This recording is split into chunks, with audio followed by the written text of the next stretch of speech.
for the first round of the monster trucks. And Jerry, this is the first time we've seen this circular course used where both trucks will line up facing each other. It's one lap around the course with a common finish line counterclockwise. Rob Morris and the four-wheel crazy, by the way, we just received word that the Camel people have awarded him Rookie of the Year honors for 1990, and deservedly so.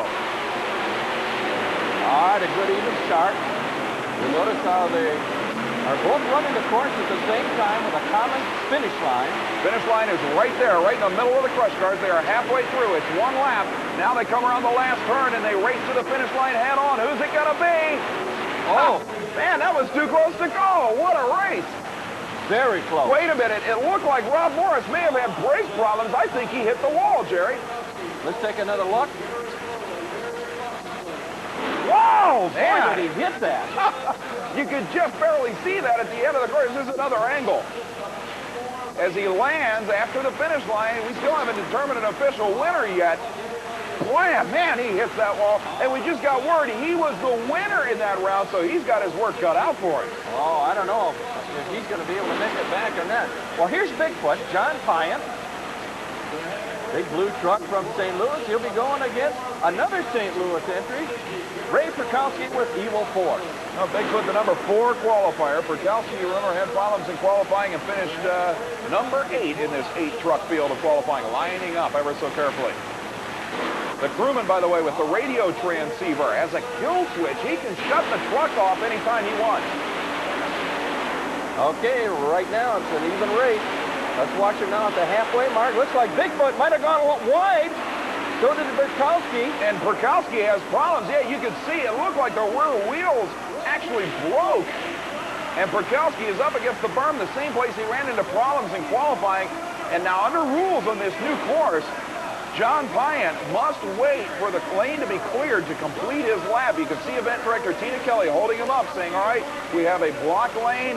You must hold until we determine the problem. Now watch the rear wheels. I swear I saw that the rear wheels actually were aimed at each other. He goes out of view, but when he comes back in, I'm almost inclined to believe he broke the rear end assembly. No, they're still okay there. There they go. Yeah, aimed in towards each other in a V. He broke the entire rear end of that truck. And there you see John PIANT finally makes it back around as they got PIORKOWSKI off to the side. He will go into the semifinal round, and with the amount of Bigfoot fans here, that's making the crowd happy. Oh, Bret, look what we got now. Taurus, Jack WILLMAN.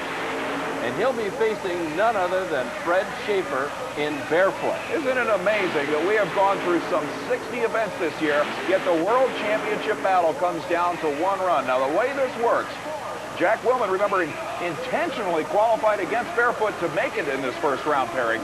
Barefoot must win this race to automatically become the 1990 Camel World Champion. If Barefoot loses, Jack WILLMAN must go on to win the event in Taurus for him to win his first World Championship. And Jerry, as we showed, as you showed at the beginning of the show, these guys really do not like each other. This isn't a fake rivalry. There's no love between these two. That's right. And you know what's more amazing yet is that these two are from the same city in Illinois. Yeah, a little town of Granite City across the Mississippi River from St. Louis. And for 60 events, they have traveled across the country only to race each other, and they live 3 miles from each other. They won't even eat in the same restaurant. It's amazing. It is amazing, the rivalry between these two. And I don't know exactly what's going on here, but it almost looks like we've got the monster truck version of a drag racing burn down here. I don't think either driver wants to be the first to stage up. Look at here. Jack WILLMAN is climbing out of the truck. I wonder if he's not having mechanical problems or if he's just trying to play a psychological game here. Sitting on the door, just waiting for Schaefer to line up. And now he's telling Schaefer, get that thing on the line. Oh, look at the look in his eyes. I'll tell you what, this is, like I said, this is no joke. This is a serious rivalry, a $50,000 battle. And now he's nodding his head. Putting the mouthpiece in. Yeah, he's not happy. He doesn't want to play any games. Oh, if looks could kill. Yeah, Fred Schaefer is in the same frame of mind. Oh, what a way to end the season. What a way to determine a world champion. Now, Schaefer isn't even staged up yet. He hasn't moved. All right, here we go for $50,000. Good even run. They are. They're dead even going into that first turn. Schaefer goes wide, but so does Taurus. Schaefer sideways loses a lot of ground, but WILLMAN comes down hard. And they're even again at the last turn. Here they come. Schaefer goes wide. I think he's into the wall. Taurus wins. Taurus wins. All right, now let's take a look at the second half of the race. This is going into the second turn. It looks like Fred Schaefer right here got out of it just a little bit. And this is what cost him the race because Jack WILLMAN stayed in it. Look at this. Jack WILLMAN on his last turn comes on and he hits the pedal, flies over the car, clears over the entire car. I thought he was going to hit the wall, but he brings it to a stop. Jack WILLMAN with Taurus takes the win. You were busy, Jack, over here plowing into the wall, or plowing into a nosedive on the last stop. Freddie Schaefer drove right into the wall under power over there, and it was side by side. You didn't have an advantage at that point. No, there was no advantage. It's really slick down here. Of course, a lot slicker than it is at the other end. Of course, I thought, I was going to get the wall, and actually, I thought probably I was going to lose the race because of this. Freddie Schaefer obviously not very happy.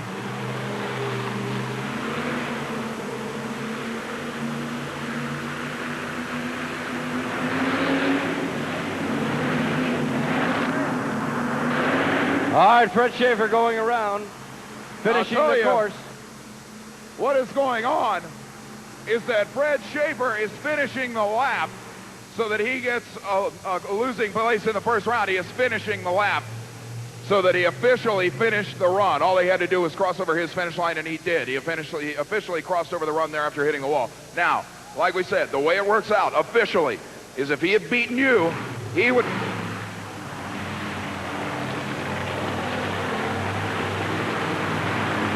All right, one more time. Had Barefoot beaten you, he would have won the World Championship outright. Now, you have to win the event. You must go to the final and win. If you get runner-up, you'll lose the World Championship by 1 point. If you win the event, you will win the World Championship by 1 point. And if you didn't hear me already, you've got a certain blue Ford in the next round. You will have to race Bigfoot. Oh, is that who I got? I didn't know who I have, but...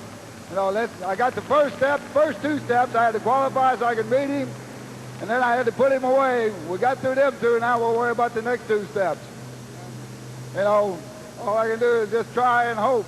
Even though that was the toughest battle, like I said, this is far from over, Guy. It's still a war. Oh, that's right. And, these two trucks that I got to come up against, they're running awful good. It's going to be incredible. Good luck, and congratulations on getting over that hurdle. Thank you. Final heat of the first round coming up. It's the Eliminator with Jim Reese from Buena Park, California, going against the AMPM rocket, Dale Boucher. A good even start between the two trucks coming around the first turn. And remember, the Eliminator was your #1 qualifier, so he's got the power, but it looks like Boucher has the advantage, Jerry. It's close. It's going to be close at the finish line. He goes wide. Whoa! It looks like he spun out. Here comes Reese going into his last turn. There's the rocket up into the mud pit. And again, we've got a situation where the event director, Tina Kelly, will hold up the Eliminator while Dale Boucher, boy, he's all crossed up. He's not anywhere right. Well, Dale Boucher looks like he's going to pull right back out into the pit area and let Jim Reese finish his course. Now, that's sportsmanship, I'll tell you, because he could have actually turned that into a restart with only a couple of feet to go. But, boy, you can see the rear tires just broke loose. He spun around. Now, watch. I'm sure Reese looked over to see him sitting over there. Now, right about there is where he sees and locks up the brakes, sees that the rocket is blocking his lane, and Jim Reese will be automatically given an advancement into the next round. What a wild, wild round. Now, wait a minute. We've just received word that Rob Morris of 4-Wheel Crazy will not be able to return, and because he was #2 qualifier, Barefoot will get back in the program for the next round, Jerry. Well, you can better believe that Jack WILLMAN is going to be upset with that. Stay with us as we go into the semifinals of Monster.